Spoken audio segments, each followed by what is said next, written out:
Purihin ang Panginoon sa pagkakataon na muli kayong ma-address, diretsuhan, no filters. Magandang tanghali po sa ating lahat. Today po, June 30, 1 year from the 2025 election. June 30 after the election, that's 1 year when our public officials took office. And of course, 4 years since 2022 presidential, national, and local elections. So 1 month from now, magkakaroon po tayo, less than 1 month from now, yung constitutionally mandated na State of the Nation.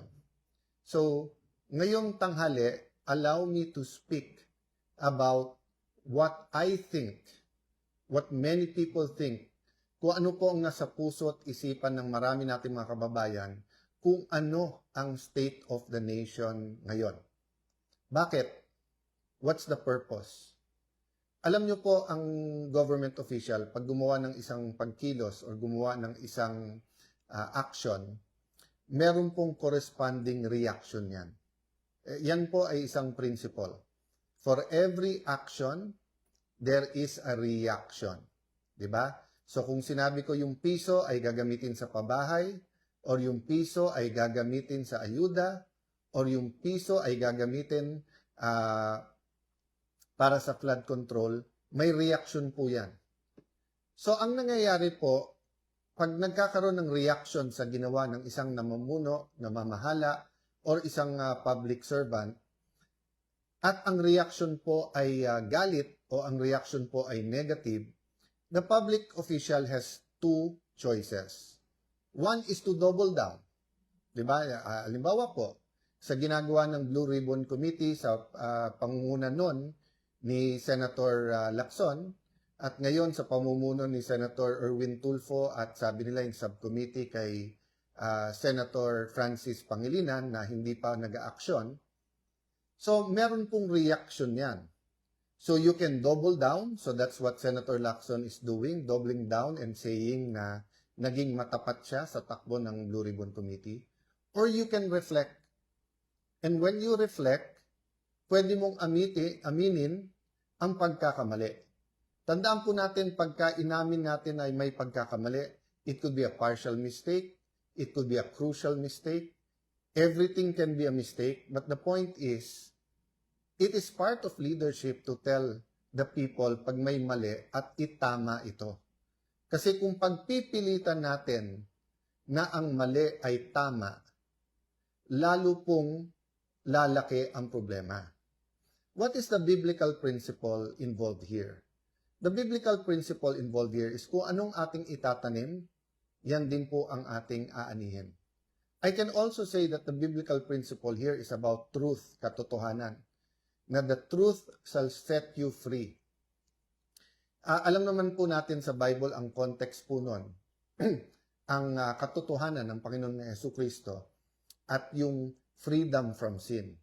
Having said that, many biblical principles, or all biblical principles, are applicable kahit tanggalin nyo po yung spiritual or religion. Diba? Katulad nung kung anong ating itatanim, yan ang ating aanihin. Magtanim ka ng saging, ang magiging puno at bunga niyan ay saging. Magtanim ka ng santol, ang magiging puno at prutas niyan ay santol.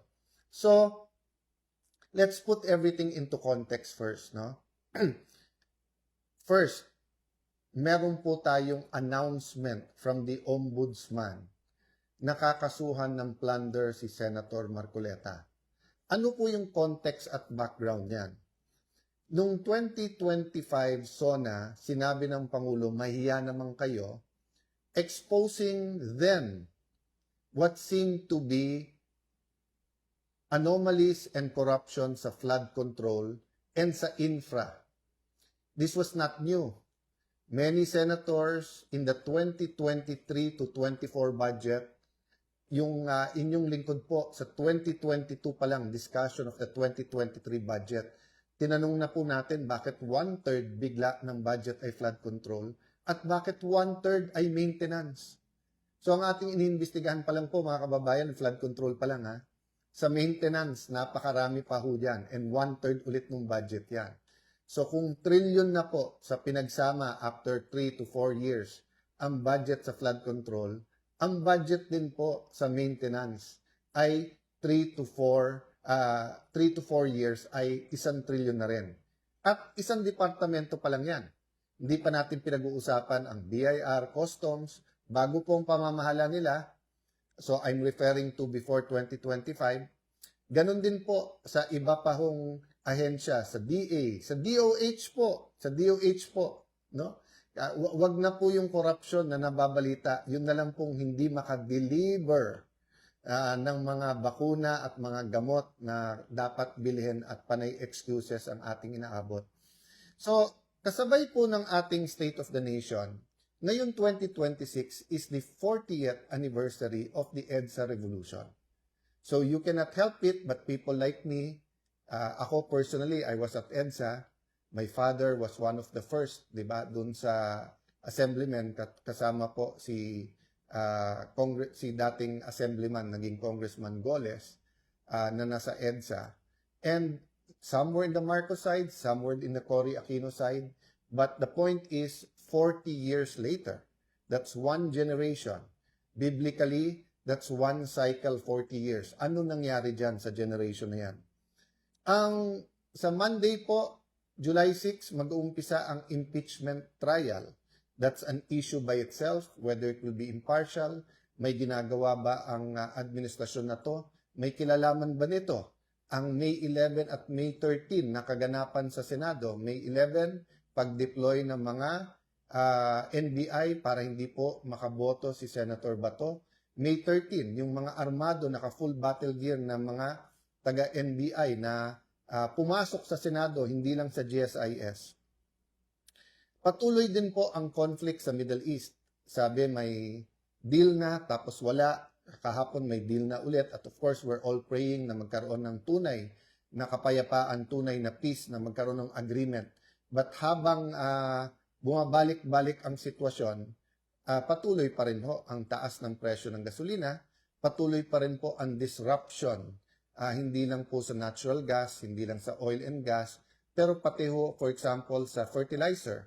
Dahil nga po yung byproduct ng natural gas, yung urea, ay siyang pangunahing ingredient o yung ginagawang fertilizers. Today, nag-file din po ang ating mga abogado ng isang manifestation sa Supreme Court na nire-reiterate po ang final natin na hinihingi na magdesisyon ang Supreme Court sa ginawang alleged rump session ng 12 mga kasamahan natin sa Senado noong June 3. Maraming implikasyon to. Isang implikasyon po nito, yung Blue Ribbon hearing na ginawa ng susunod na araw na sinasabi po ni Senator Lacson, ni Senator Erwin Tulfo, ng administrasyon na yun po ay hindi tunay na Blue Ribbon hearing. So yung pag-file po natin sa Supreme Court ay pagsasabi that this is not about the Senate presidency. This is about constitutional order. It is about the numbers, but it is about the moral boundaries and the law. That is, for example, emphasized in ano ba ang majority of all members. May kaugnayan po to sa impeachment kasi narinig na natin, sabi nung iba, ay pag 23 lang sila o 22 lang, de baka hindi 16 ang kailangan para mag-convict. Earlier, nasabi ko na, so ibig sabihin 12 pa lang sila noon, ngayon 13 na. So ibig po ba sabihin kapag 6 ang natanggal na senador or kinulong, 12 pwede nang i-convict ang kahit sinong impeachable na officer. So, kasama din po sa balita ay kahapon yung announcement ng opisina ng kagalang-galang na ombudsman, nakakasuhan ng non-bailable na kaso si Senator Dante Marcoleta. Non-bailable po ibig sabihin sususpindin siya, makukulong hanggang matapos yung kaso. Ibig sabihin hindi siya makakalaho sa Blue Ribbon man, sa Blue Ribbon Committee man, sa session or sa impeachment proceeding. So that's the importance of our petition in the Supreme Court. I will talk more of that in the coming days, but I think more urgent is that we talk about the protest yesterday and the ongoing protest ngayon sa EDSA. Unang-una, ano ba pinaglalaban natin? Nalilito na po yung iba kasi may mga ganon, pro-admin, meron pong laban dapat pero naging Marcos na rin, meron tunay na lumalaban, meron pong sinasabi Duterte, meron pong prayer rallies. So, lahat na po ng klaseng sign nandyan. But siguro po, kailangan natin ng isang pagkakaisahan natin. And let me propose this, na lahat po tayo, ito ang ating ipaglaban.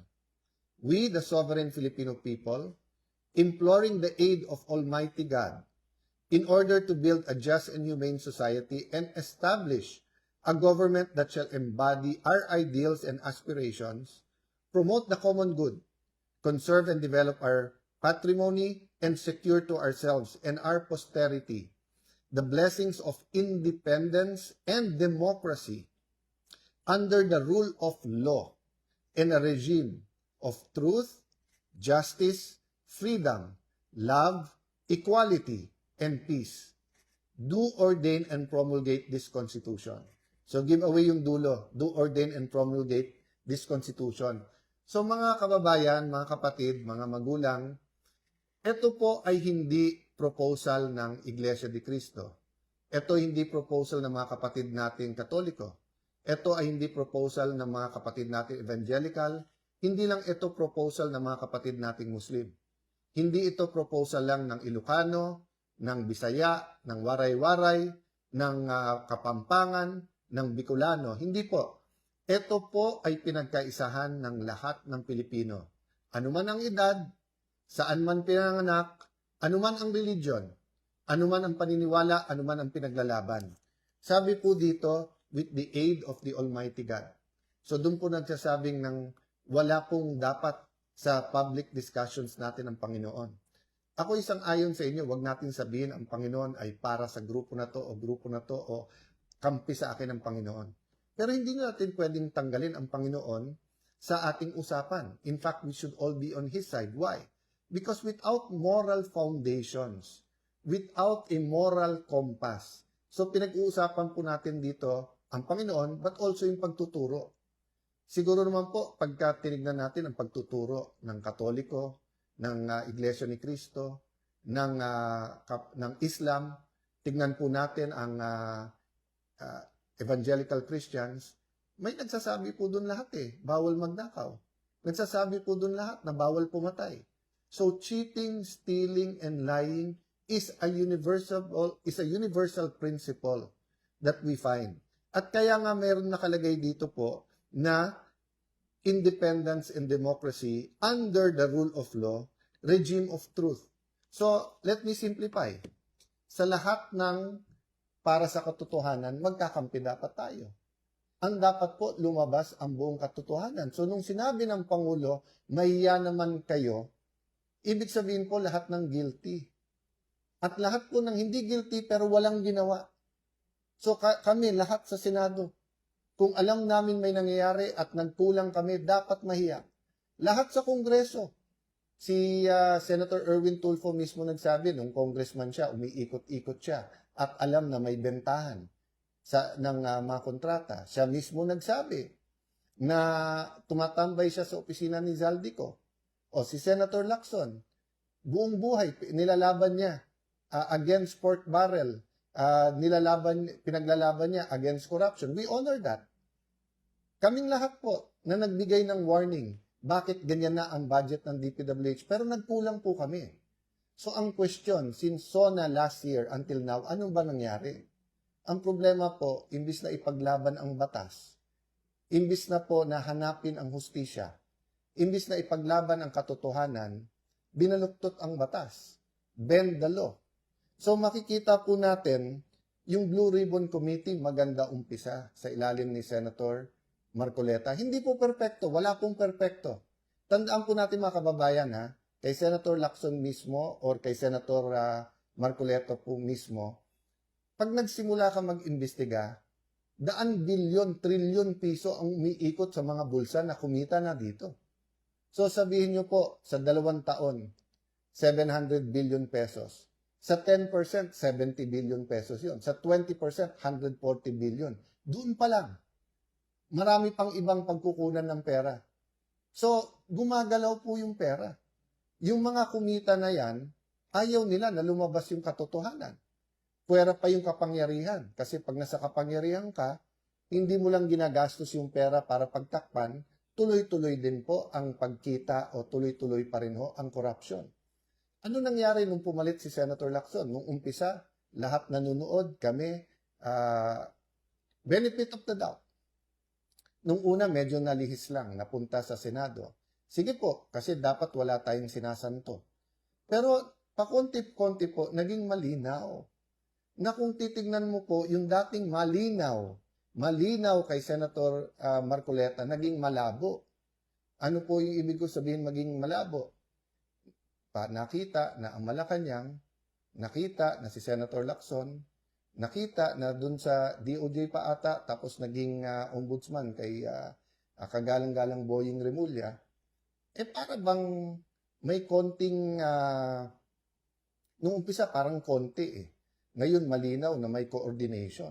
Pag sinabi ni Senator Lacson, dito dapat papunta, biglang nandyan na po yung kung sino man prosecutor or USEC o sa DOJ. Imbis na i-testing mo yung witness, itago yung affidavit at i-testing kung siya talaga sumulat nun, gusto basahin yung affidavit lang. At pagkatapos, dadalhin sa DOJ. Ang dami ko pong detalye na pwedeng sabihin at sa tamang panahon. What's the main point? The main point is, the Office of the Ombudsman, and don't get me wrong, I am one of those who watch the career of Ombudsman Boying Remulla. And like any other Philippine politician, he has done great things, and there are some things I disagree with. And when he said, wala tayong sasantuhin dito, that was scary for many, but it has to be done. Pero ano nga po ang nangyari sa pamamahala ni Senator Lacson? Si Senator Lacson na nagsabi, dito ang direksyon, eto sasabihin. Nung may nabanggit ng mga pangalan, siya na magsasabi, eto sinabi ni Yusek Bernardo, meron delivery pero hindi sa Malacayan, sa ganito. Di ba? So, naging kasangkapan ang Blue Ribbon Committee para baluktutin ang batas, imbis na para ito'y gamitin para lumabas ang katotohanan. That's why nung May 11, nagkapag-asa, hindi dahil sa akin, hindi dahil ako'y naging Senate President, kung hindi dahil yung bagong majority na galing sa minority ay nagsabing tatlo ang ating priority. An impartial impeachment, lumabas ang buong katotohanan sa flood control, at i-address ang problema ng ekonomiya. And I am concerned that it is not only the truth regarding corruption, regarding the flood control scam, regarding many other scams that is being withheld from us. The true state of our economy, ang tunay na pananalapi ng ating gobyerno, magkano na yung utang, anong gastusin, mabagal ba, mabilis ang paglabas ng DBM ng projects, kamusta po ang ating mga government contracts, yung spending. Maraming businessman ang nagsasabi, 20-30% na ang baba ng kanilang sales or ng income or ng tama sa kanilang negosyo. Maraming negosyante nagsasabi na even when the US announced na magkakasundo na sila ng Iran at ng Israel, ay lalong hihirap at the end of the year. So there is a lack of honesty. But it is more than a lack of honesty. There is cheating, stealing, lying. So today, the government is facing protest. And they can do two things. Double down. Kami tama, ikulong na lang kayong lahat ng makukulit. Tandaan nyo po, hindi ordinaryong kaso to. Hindi na to yung mga cyber libel na makikita nung una. Sabi ko, ba't yung NBI ngayon? Naging Commission on Cyber Libel, yun na lang. And then, pagkatapos, nakita nyo po sa Senado kung anong ginawa. So, nakita na po natin na marami na pong ginawang attack dogs. Maraming institusyon ang tinatamaan na. Kaya napaka-importante ng Korte at ng Supreme Court. Again po we're not against the full application of the law. Lahat ng dapat managot. Pero hindi naman pwede pong medyo aayusin para non-bailable para mabawasan mga senador. Para hindi na pwede mag-participate. Tapos pagkatapos sasabihin, pag kumampi doon, absuelto na. O wala ng kaso. O non-bailable na. Pag dito, hindi. O, hintayin natin si Jinggoy Estrada kasi siya nagsabing may ebidensya siya at hiningi niya na sa tamang panahon siya maglalabas. Pero let's assume good faith. Let's say tama si Ombudsman Boying na walang deal. Sige, hintayin natin. But the point is, bakit po sinasabi ng Ombudsman meron mastermind?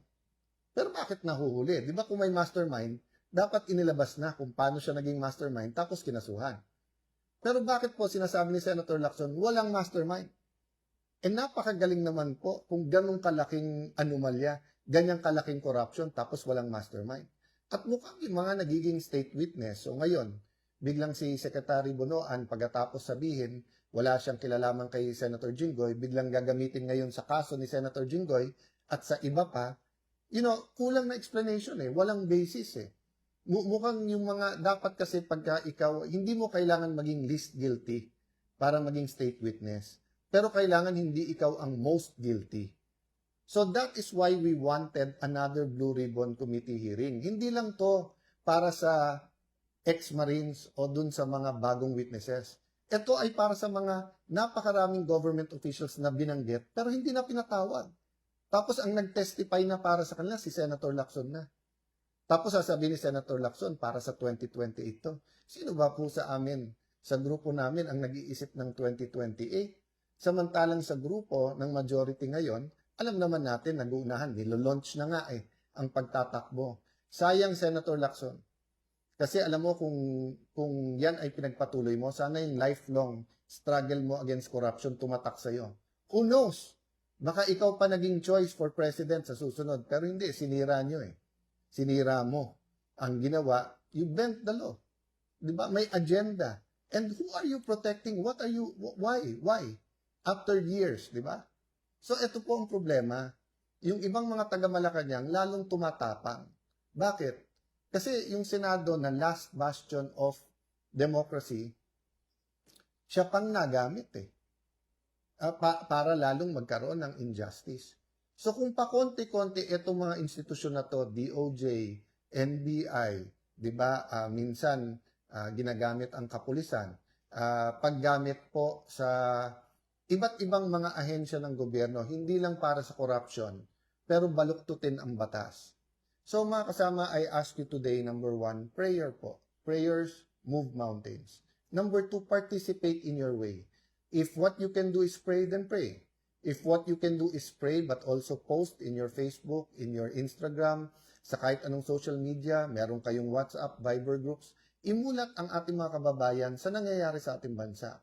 Sa inyo na nandito lang sa Greater Metro Manila at mapapakita niyo yung boses niyo, sumama po sa ating po mga kilos protesta. Let us support and let our voices be heard. Now, if hindi kayo makakapunta sa EDSA, pero meron kayong maliit na community, magtipon-tipon po kayo. Kaya 10, 20, 30. I-post nyo sa social media. Bakit po ito importante? Dahil sa bawat action, may reaksyon. I-interpret na naman to ng ating gobyerno na tama ginagawa nila, na yung pananakit ay nagwo-work, na pwede nalang arestuhin at kasuhan ng non-bailable ang kahit sino. Pakonti ng pakonti po ang inyong mga lingkod sa Senado dahil sa ginagawa nila. So nung nakulong nila at kulang yung protesta kay Jinggoy Estrada, na-predict nila yon, natakot yung iba nating mga kasama. So ngayon, sinusubukan naman nila kay Senator Marcoleta. Sana po hindi tayo pumayag kasi mali talaga. Mali talaga po, kahit anong tingin nyo. Sabi nung iba, ipaubayan nyo sa korte. Alam nyo po, pagka yung batas ay binabaluktot na at ginagamit na ang ating legal system, hihina yung ating mga institusyon. Again, 40 years after EDSA. That's what happened during martial law. At the start, sabi nila, may disiplina. At the start, na-address ang mga problema sa ating bansa, na check ang ating mga oligarchs, nabigyan ng check ang armed struggle. Pero tignan nyo po anong nangyari later on. nagkaroon ng cronies, nagkaroon ng maraming exemption. Pag mayaman, walang batas. Pag mahirap, kailangan sumunod sa batas. Kaliwat kanan ang human rights violation at pagkukulong. At tapos nangyari, lalong lumaki ang armed struggle. Because pag nagkaroon ng injustice, iba-iba tayo ng takbuhan. Some run to prayer, some run to religion, some run to armed struggle, some run to the streets. That's why ang pakiusap ko sa ating law enforcers, not only maximum tolerance, respect the right for peaceful processes and peaceful protest. Ang hiningi po natin ay sundin ang Constitution. Kaya ang hinihingi natin ay peaceful protest. Pero napaka-importante po mga kababayan na maramdaman ng gobyernong ito na mali ang kanilang ginagawa. Na hindi tayo papayag na pagtatakpan po ang katotohanan. Injustice. Sabi po nila, we are obstructing justice. Hindi po, we are obstructing injustice. Pag injustice na po, kailangan iharang na natin ang ating mga katawan. Kailangan magsakripisyo na po tayo. Kailangan po handa tayo sa kahit anuman kinakaharap natin. Bakit? Kasi po patapang ng patapang yung mga nagnanakaw. Patapang na patapang po yung cover up. At kita nyo po madalas tahimik na ang aming grupo. Pero tuwing tatahimik, hindi lang bagong issue. Hindi lang yung impeachment na lang, wala nang iba.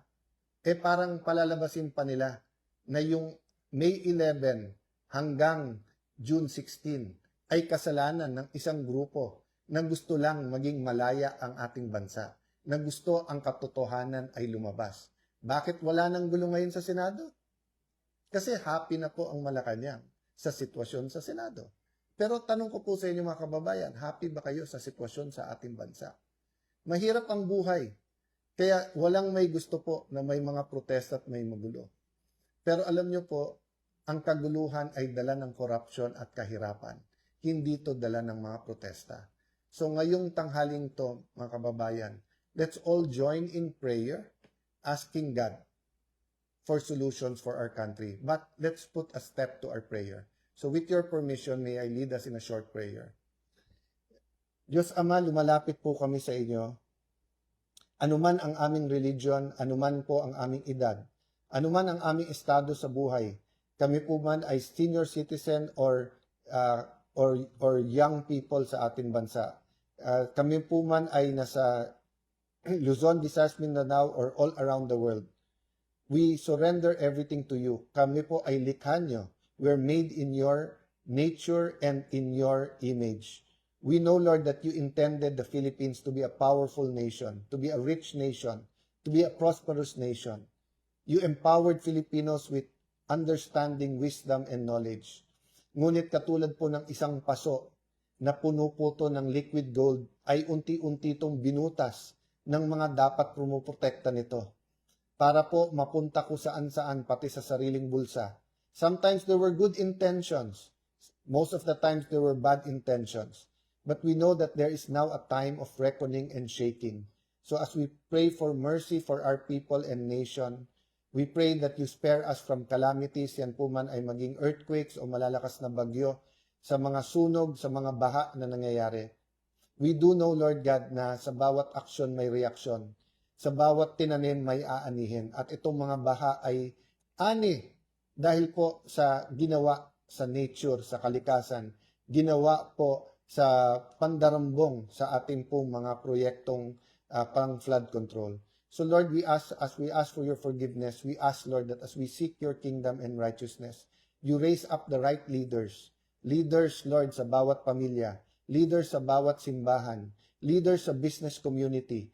Leaders po sa health sector. Leaders po sa media. Leaders po sa entertainment. Leaders po sa ating gobyerno na ipaglalaban po ang katotohanan. We lift this up to you in Jesus' name. At kung ano pa ang religion ng ating mga kababayan, we join them in the desire for a better Philippines. In the desire for justice. Thank you, Lord God. Thank you, Lord Holy Spirit. So, thank you for praying with me. There are many, many more things that will happen in our nation. Many, many more issues. But we have to start somewhere. And somewhere is number one, fighting for the same thing. Nasa preamble ng Constitution. Number two, in everyone agreeing with the rules. Ano po yung rules? Yung constitution, yung batas. Without those rules, including moral rules, wala tayong character. Wala tayong identity as a nation. And we will not find ourselves unless we have a national identity. And I hope our national identity, again, will flow from what the preamble says. One, it will be from the aid of the Almighty, ang source natin. Then it will promote common good, and it will be based on the rule of law, a regime of truth, justice, freedom, love, equality, and peace. So let's fight hate with love. But let's fight. Magandang tanghali po. God bless you.